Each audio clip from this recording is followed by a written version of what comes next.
Hello and welcome back to our fourth episode of SpearCast. I'm your host, Nick. And I'm Christian.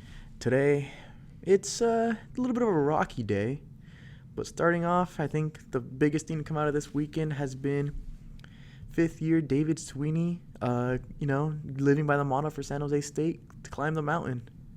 Yeah, definitely. I mean, he broke two records this weekend, one on Thursday and one on Sunday. The first one against UNLV. Sadly, we lost 2-0 that game, but he did record a record-breaking save. I believe it was 254. The previous record was held by someone by the name of Keith Bateman, who played here from 1992 to 1995, who used to have 253.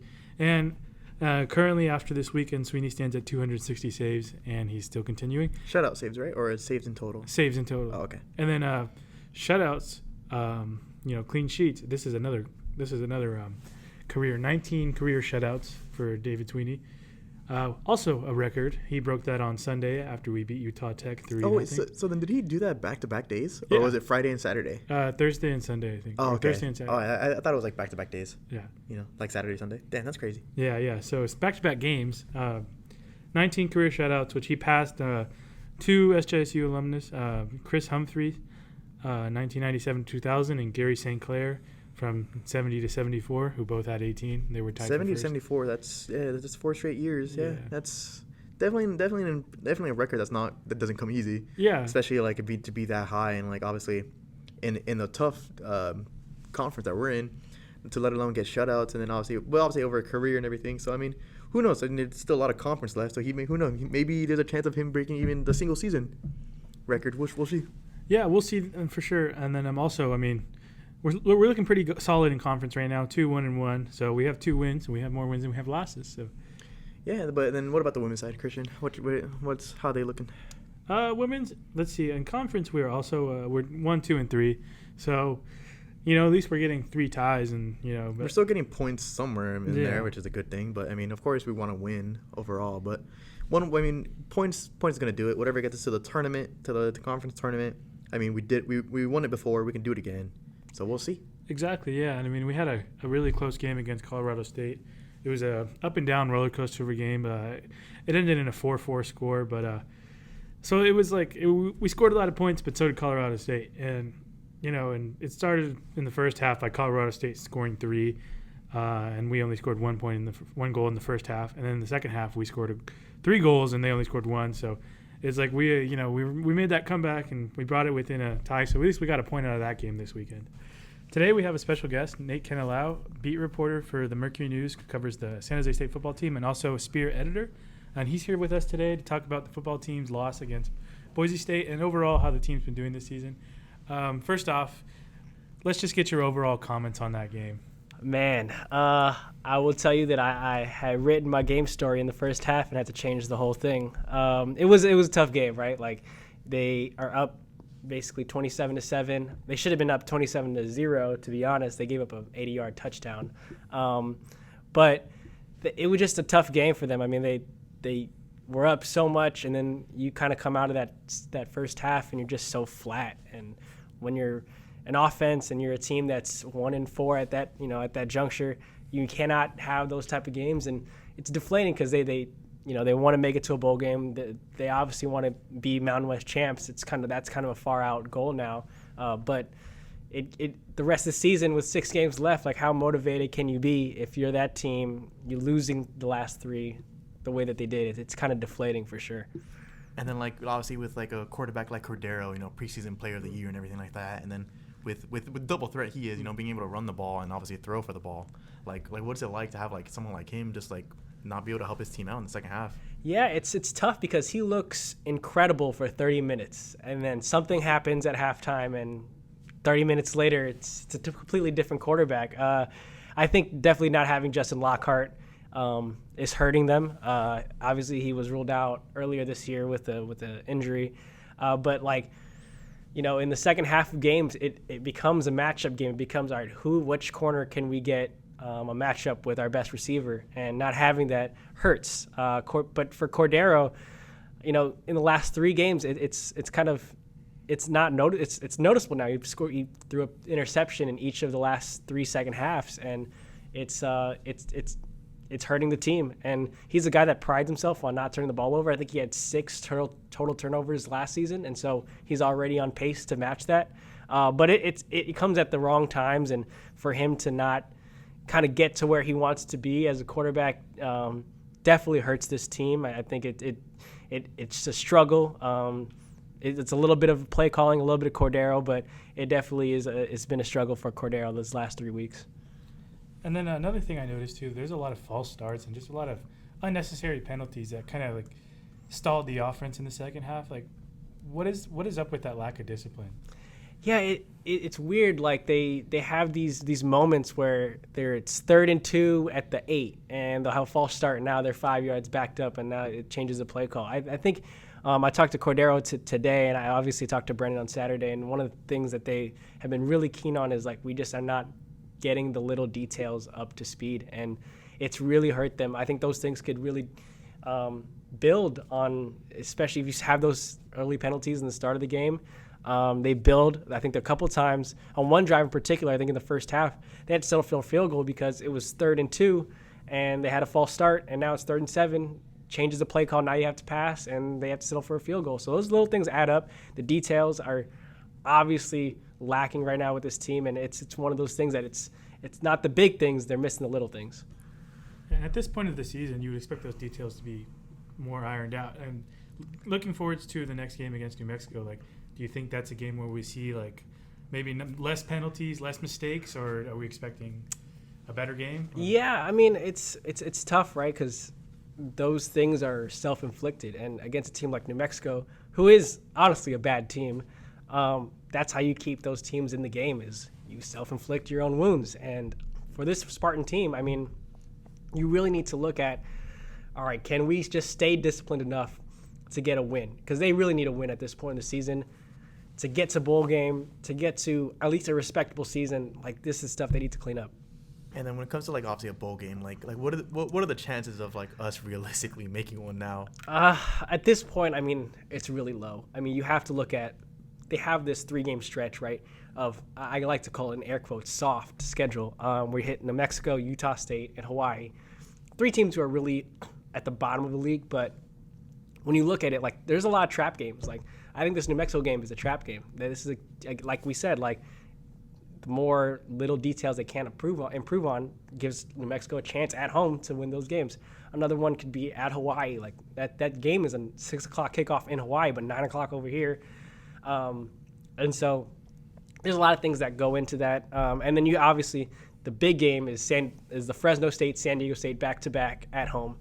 Those are important. If they don't win at least one of those games, you could probably kiss those bowl game hopes goodbye. I think at this point, I would give it like a 15% chance that they make it. It's really bleak right now. And then what do you have to say about, there's a lot of discourse on social media about like fans, you know, rightfully so, they're upset. At the neck of Brennan. Yeah. What do you have to say about that? I think obviously the fans have a right to be upset that they've had a struggle this season, but I don't think firing Brent Brennan is the answer. When you look at what the guy has done, one bad season, I think every college coach will tell you that doesn't define their whole tenure here. It'd be really odd because he has a $4 million buyout, so you have to buy him out and then hire another coach around that range. And like, who are you hiring to replace that at $4 million for a let's face it, a program that's already broke? So you have to take that into consideration. I just don't see any other person, excuse me, just getting there to that point of what Brennan has already given them this season. And we'll see what Brennan can do. But like, you know, besides that, like, obviously if somehow, some way they lose against New Mexico, like, is it all just like hope just gone from there? Yeah, I mean, if they lose against New Mexico, they're 1-6. They would have to win 5 straight to get a bowl game. I mean, we kind of touched on Brennan, but like, if he loses to New Mexico, his seat is really hot after that. I mean, that, like, I think now we're at the point where he doesn't probably get an extension. I think there was some talks earlier this season about like maybe we can extend him if he has a good year. I think those talks are kind of out the window. Now you would really be on the hot seat, maybe looking at next year as a potential year where, do we have to make some changes? So if they lose to New Mexico, like, kiss the season goodbye. It's pretty much done. But obviously with that, like you mentioned earlier, like with Brennan having a buyout and everything like that. But he, of course, like he did turn the program around, like from 2017 and obviously the 2020 championship, like, but obviously to now, like it just feels like he's just seesawing at this point. Yeah, like it would just be so hard to like fire a guy who's already like they won the Mountain West. Like that never happened at San Jose State, right? That's the first conference title ever. And obviously, like the other thing that goes unnoticed in this conversation too is like the players love Coach Brennan. Like I haven't seen an inkling of some like a player telling me or telling any other beat reporter like, hey, I don't like my situation here. It's more like, losing obviously sucks, but I think as of right now, like the risk reward factor leans more that this is a big risk to fire him because then you got to bring in somebody else. I just don't see with everything that he's accomplished, everything that the team has accomplished in the last 3-4 seasons. I don't think one bad year can necessarily define him and to make sweeping changes like that. Now I will say this though, Jeff Konya is a very aggressive AD. I believe 2 years ago he fired the women's basketball coach after she took them the year before that to a conference tournament berth and like to the finals of that conference tournament. So we'll see. He just wants to win. Yeah, exactly. He just wants to win. We'll see. I don't know. All right. Well, we did this with Matt last time, where we just very quickly he just gave us like a yes or no if we're gonna win or not in the next schedule. So we're gonna do that. We're gonna do that with you, obviously now. Win or lose, New Mexico. I would say win. I'm giving a win. Homecoming versus Utah State. I will give them a win. All right. And then what about Hawaii? I'm giving them the loss there. A tough one, especially with Cordero going back, huh? I think that would be the trappiest of trap games, just because the Cordero factor, the travel, and then they have to go into a bye week right after that. So like I don't know where the players' minds are going to be at after that. So I'm going to give that one a loss. All right. Coming out of the bye week, Fresno State. I think that's a pretty easy loss right there. Easily, dang. Yeah. All right, and then obviously a tough one, San Diego. I think it's close, but I'll give them a loss. I think San Diego that's just a bad matchup. It's always been a bad matchup for San Jose State. Athletically, they're just superior in that sense, so I'll give them a loss there. And then lastly, against Vegas? I'll give them a win. I think they end the year on a win. What's that record? Is that 5-7, 4-8? Well, let's see. You had win. So you had like 3 wins, something like that, and then you had 3 more wins. So before 8, yeah. So I think that's around what they are right now. I see them drop. I think if it's not Hawaii, I think UNLV would be the game, but I lean more on Hawaii just because that's the game where it feels like you're on the road, and that's a tough environment to play in. Yeah. And then obviously like with the Cordero like thing, obviously factor, and then obviously with how he's been performing, do you think like there's a chance of him to like show out more so just because like it's that school that like made him transfer and come here? Yeah, no, I think he's primed actually for a big game there. I think that I talked to him last season after they played Hawaii here, and one of the things he told me was it was weird seeing them on the other side because those are the guys I grew up with, but I wanted to destroy them. Like that's what he said to me. And so I think in his hometown that's amplified by 10, but for me it's like the game itself, the defense. I don't know if Hawaii has a tricky offense, so I don't know if they're ready for that. I think Chev will have one of those games where he's like 25 for 35, 300 yards, 3 touchdowns, but then it'll come down to like an ending where Hawaii goes on some crazy run in the or to come down to a second half. Or so yeah, some type of second half, blowout. So we'll see. And if we look like next year, where do you think the Spartans? How do you think they're gonna, look next year? I mean, we're looking far ahead. Yeah, we're obviously like we're losing Cordero, we're losing all these other guys. So obviously we have to wait for the transfer portal, the recruitment process to end. But if we're basically talking about the same core group, it would be really tough to go into next year. I know they have a favorable schedule. They play Jackson State, Kennesaw State. They play Sacramento State. I think those are the first 3 games of the year. They played Jackson State, so they almost. Jacksonville State. My bad, Jacksonville State. I was about to say they almost played Coach Prime. Oh no! See, if they play Coach Prime, we were talking about a different story. But no, I think they have a favorable schedule next year. It's a little more favorable. But if it stays the way it is, I don't see them really making that big of a jump. Now, obviously they've been really good at the transfer, especially last season. They like recruited all of Nevada's wide receiver room. They like ramsacked that whole room. And so can we see that again? Maybe. We'll have to see. But if they're presently constructed, if they go into the season, for the most part with this core group, I just don't see them being a lot better than they are this year. But maybe slightly better because of the schedule, but not really that much better.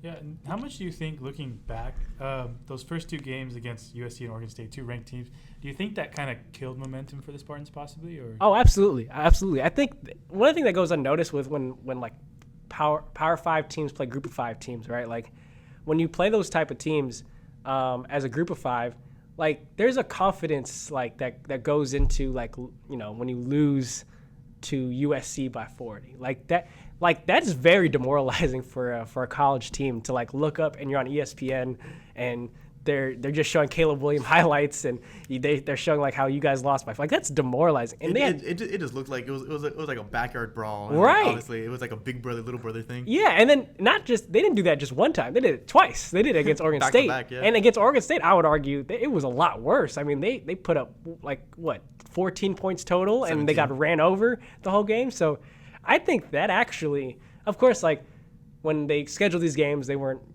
thinking. Yeah, they weren't that good. Like I think when whoever was athletic director when these are scheduled, they're like, oh, okay, USC's on the downfall. Oregon State's never been really that good.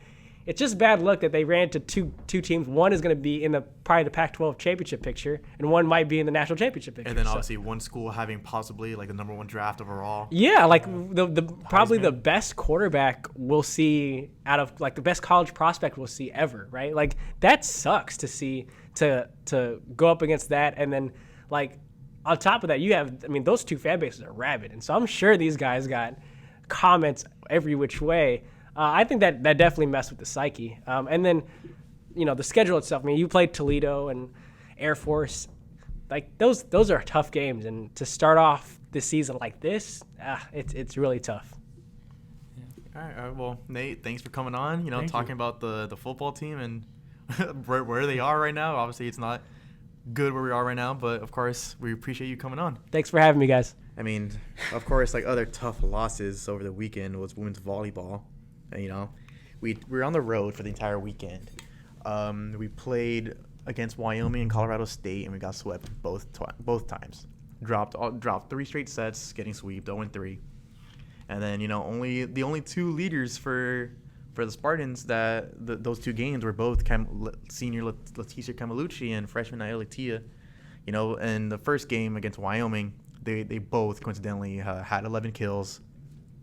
And then against Colorado State, Tia had 12 with Camalucci having 9, and then it just like they just got shut down completely against both schools, which sucks, because even then if you have an offense and you have like a blocker like Gianna Lawson who's nationally ranked, like you have to do something, Yeah, it's just kind of when you're playing right now in conference, like you want to get those wins, and it's tough to lose 2 in a row. I think that can do something to a team. Yeah, and then even then if it felt like they didn't really put up a fight that much in both games. In the loss to Wyoming, they lost to the set scores of 18-25, 18-25, and 22-25. Got a little closer in the third set, but it still wasn't enough. Yeah. And then in Colorado State, they lost 25-22, 28-26, and then 25-12. So that second set was close. After that, it was kind of like. Todd Kress post game interview, he said he had they had their backs against the wall, and I think that says it best. Just because what can you do there? And even then, like Colorado State, like they were shutting down SJSU completely. In that game, Colorado State had 25 blocks at the team, while SJSU we had 5. So we were just getting stomped on completely, pretty much, essentially, in that game. It feels like, and what it looked like as well. Yeah. That's hopefully they can turn it around.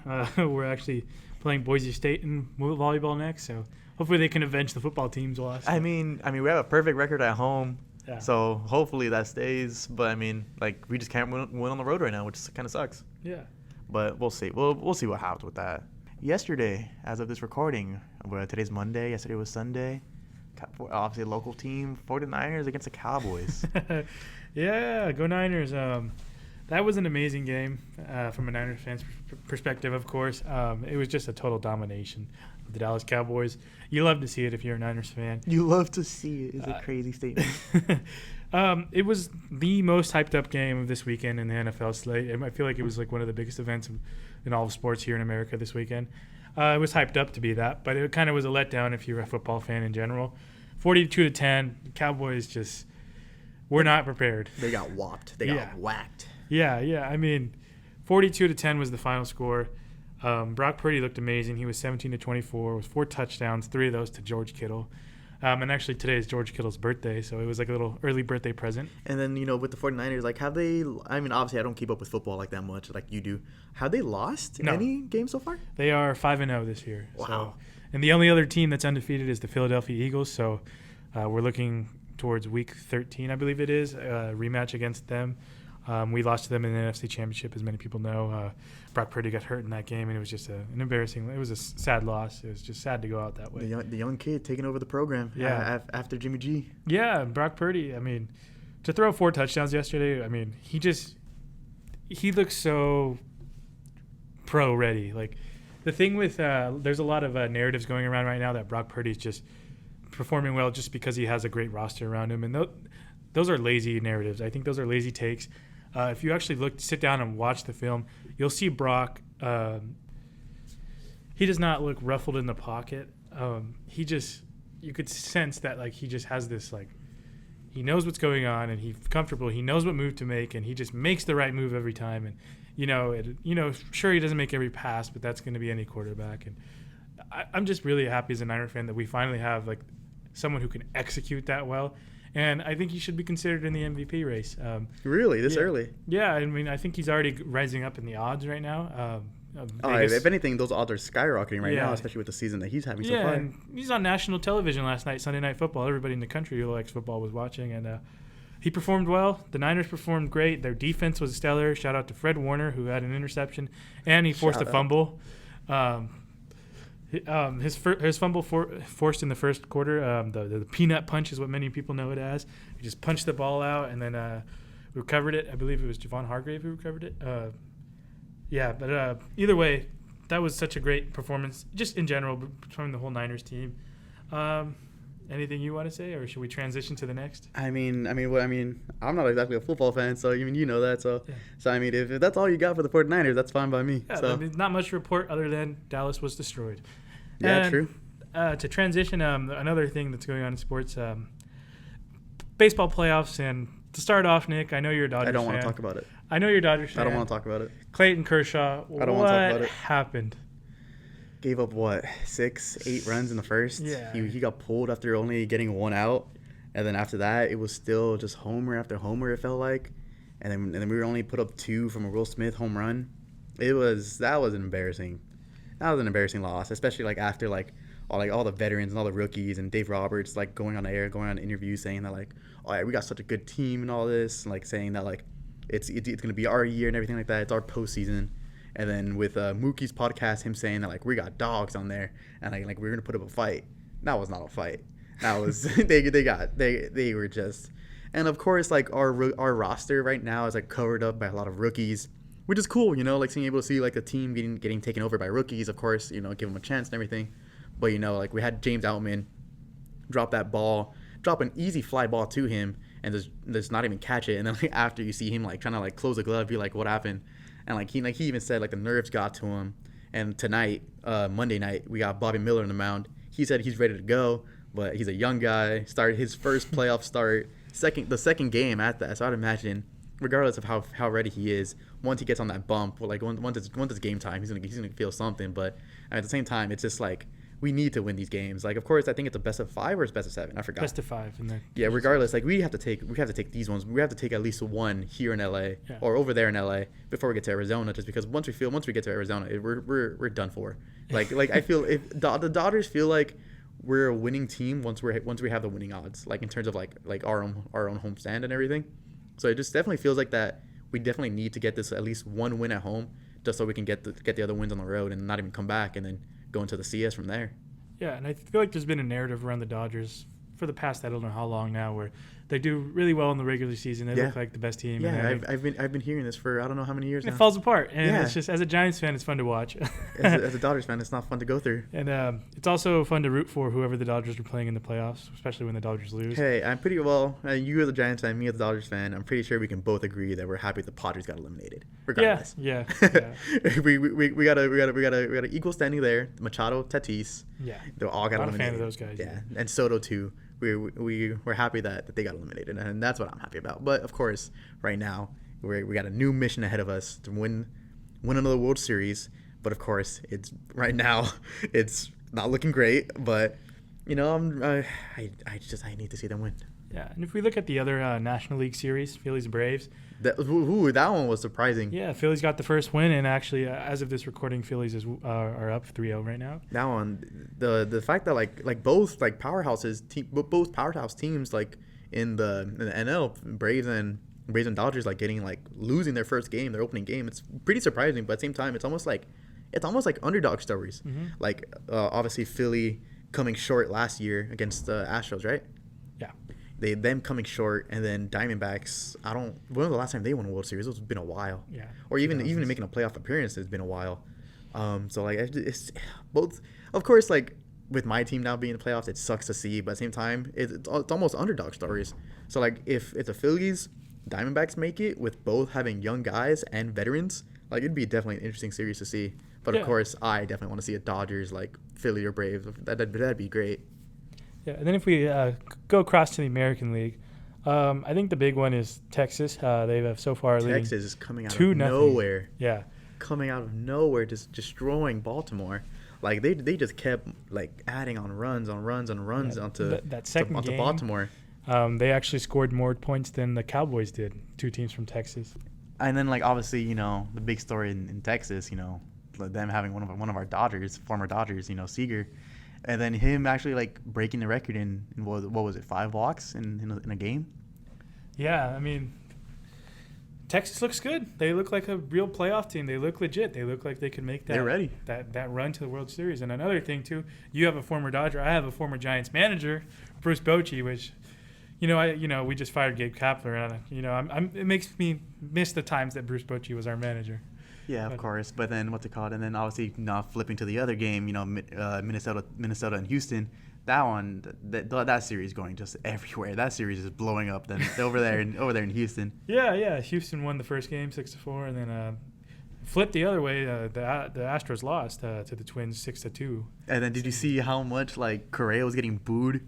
Like once he walked up to the plate. Of course he did. Yeah, I mean he left the team for money. So yeah, and then Correa is a whole other situation if we go into last season's offseason.